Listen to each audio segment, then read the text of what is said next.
Sebelum belajar, alangkah baiknya marilah kita berdoa terlebih dahulu. Berdoa dalam hati, mulai. Doa selesai. Sikap, berdiri, memberi salam. Assalamualaikum warahmatullahi wabarakatuh. Waalaikumsalam warahmatullahi wabarakatuh. Indonesia Raya Kedua.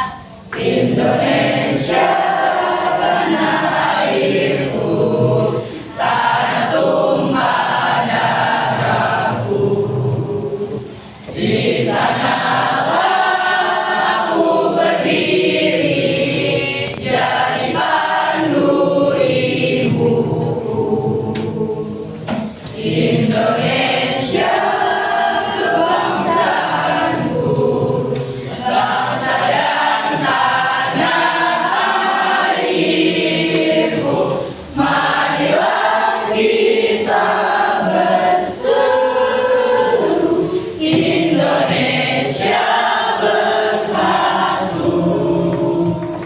Hiduplah tanahku, hiduplah negeriku, bangsaku, rakyatku semuanya. Bangunlah jiwanya, bangunlah badannya untuk Indonesia Raya.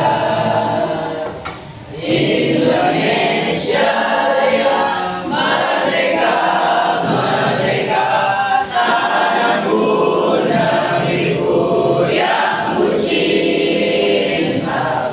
Indonesia Raya, merdeka, merdeka, hiduplah Indonesia Raya. Indonesia Raya, merdeka, merdeka, tanahku, negeriku yang ku cinta. Indonesia Raya, merdeka, merdeka, hiduplah Indonesia Raya. Kami kembali. Baik, apa kabar hari ini?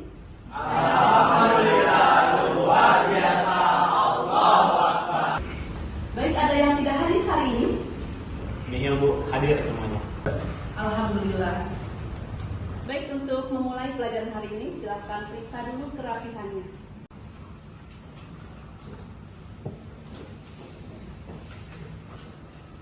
Apakah sudah rapi semuanya? Sudah, Ibu. Siap untuk belajar? Siap. Untuk pembelajaran ya lebih jauhnya ke Sohibul Iman, kita akan refleksi dulu sebentar ya, untuk pemateri atau materi-materi yang sebelumnya, yaitu tentang etos kerja. Nah, Ibu sebelumnya mau bertanya, apa itu etos kerja dalam kebaikan? Siapa yang tahu? Baik, izin bertanya, apa saja cabang Sohibul Iman? Silakan Nadika. Izin bertanya Bu, mengapa Sohibul Iman disebut sebagai standar keimanan seorang mukmin? Baik, izin bertanya, bagaimana cara menerapkan Sohibul Iman dalam perkataan, perbuatan, dan hati? Baik, terima kasih. Ya. Baik, untuk memecahkan masalah tersebut, mari kita sama-sama untuk diskusi. Tapi sebelumnya, Ibu berikan waktu untuk kalian, silakan membaca buku terlebih dahulu, buka bukunya, dan dipersiapkan.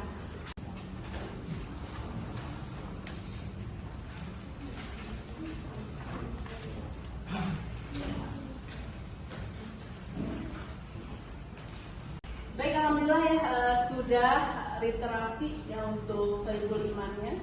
Sudah ketemu ya untuk dari pertanyaan ya, apa saja cabang Sohibul Iman, mengapa Sohibul Iman disebut dengan standar keimanan seseorang mukmin, dan bagaimana cara untuk kita bisa menerapkan ya untuk dalam lisan, perbuatan, dan dalam hati kita ya. Ya, silakan siapa yang tadi menemukan jawabannya? Bu. Silakan. Baik, izin menjawab untuk pertanyaan nomor 1 tentang apa saja cabang dari Sohibul Iman. Jadi ada 4 cabang, Ibu. Yang pertama memenuhi janji, lalu yang kedua mensyukuri nikmat, yang ketiga memelihara lisan, dan yang terakhir menutup aib orang lain. Ya, baik sekali untuk Nailha. Ya, terima kasih. Jawabannya yaitu meningkatkan motivasi dan semangat belajar. Ya, bagus ya, alhamdulillah. Yang pertama itu untuk meningkatkan kesejahteraan masyarakat. Yang kedua itu melatih kita untuk tidak bergantung pada orang lain, yaitu menumbuhkan rasa mandiri. Yang ketiga itu memberikan kita kebiasaan untuk produktif yang lebih baik. Bagus, Amanda.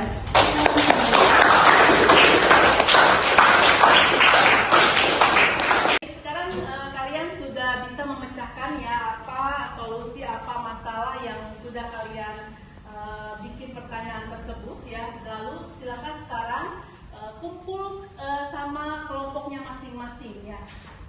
Kelompok 1, kelompok 2, kelompok 3, kelompok 4 ya. Silakan nanti 1 orang untuk presentasi dan satunya untuk menuliskan kesimpulan di papan tulis. Silakan berkumpul. Nah, itu lagi diskusi, lagi kerjasama. Ibu Solili.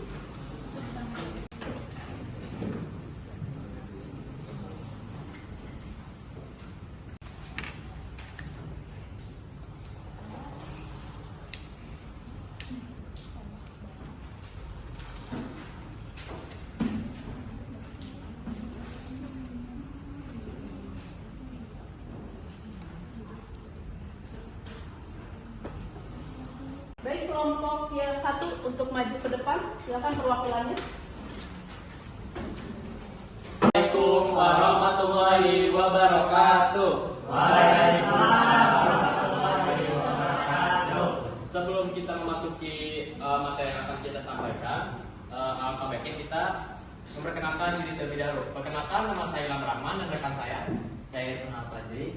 Lalu di sini kita akan menjelaskan contoh dan manfaat menepati janji. Dalam menepati janji, salah satu contohnya yaitu berjanji kepada Allah Subhanahu wa Ta'ala untuk selalu sholat 5 waktu.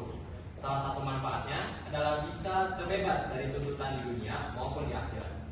Kesimpulannya, menepati janji adalah sikap mulia yang membawa banyak manfaat baik secara pribadi maupun sosial. Dengan menepati janji, kita dapat membangun kepercayaan dari orang lain, menjadi pribadi yang lebih baik dan meraih ketenangan hidup.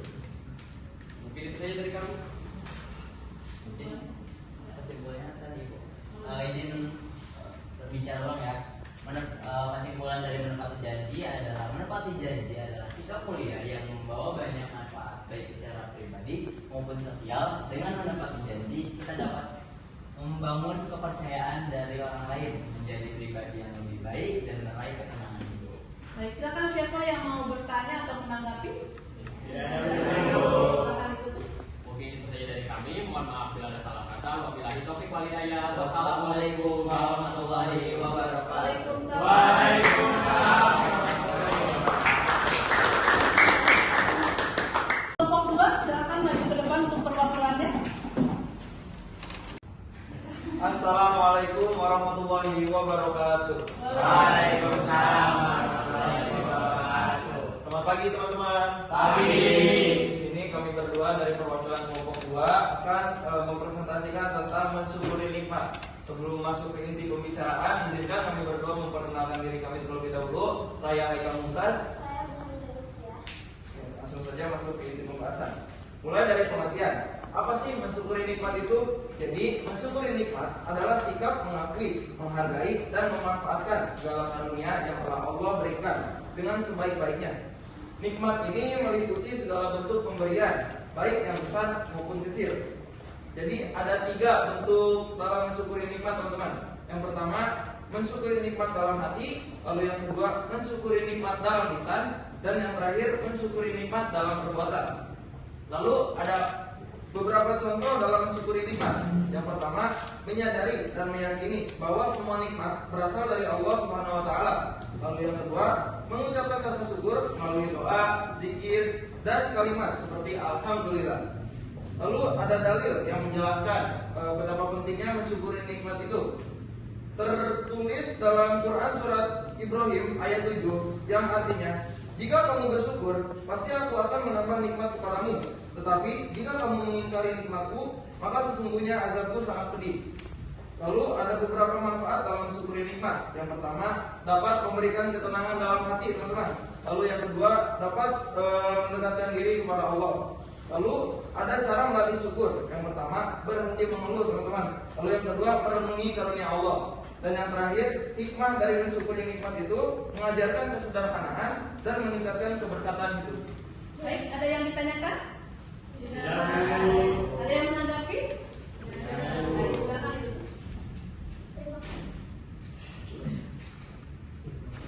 Ayo, enggak, sebelah dulu. Jadi kesimpulan mensyukuri nikmat, menikmati satu syukur sama dengan halnya mengakui nikmat Allah, memujinya, dan menggunakan nikmat tersebut untuk kebaikan. Baik, sekian presentasi dari kelompok 2. Mohon maaf bila ada salah kata. Kami pamit undur diri. Wassalamualaikum warahmatullahi wabarakatuh. Waalaikumsalam.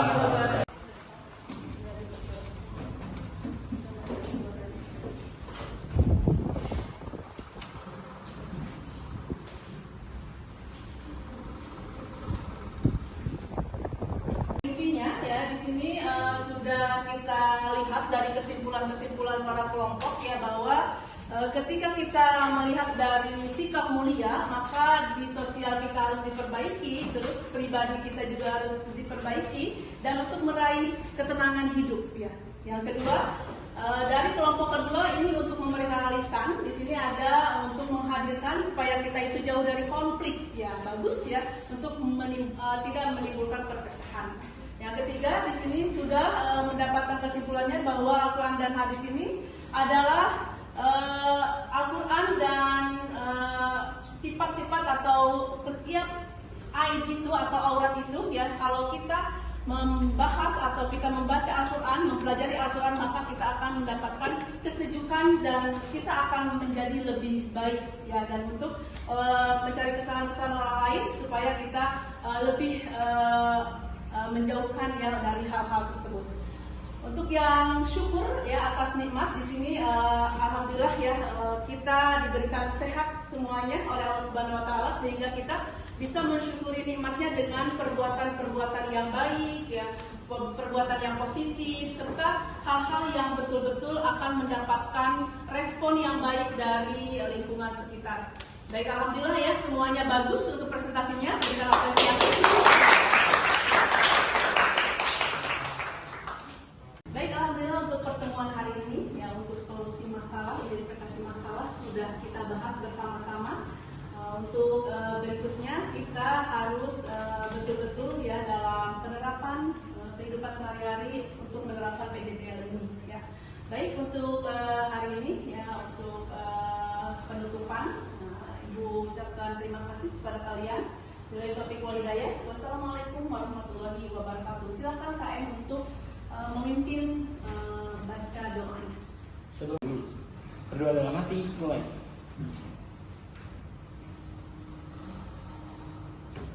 Berdoa selesai.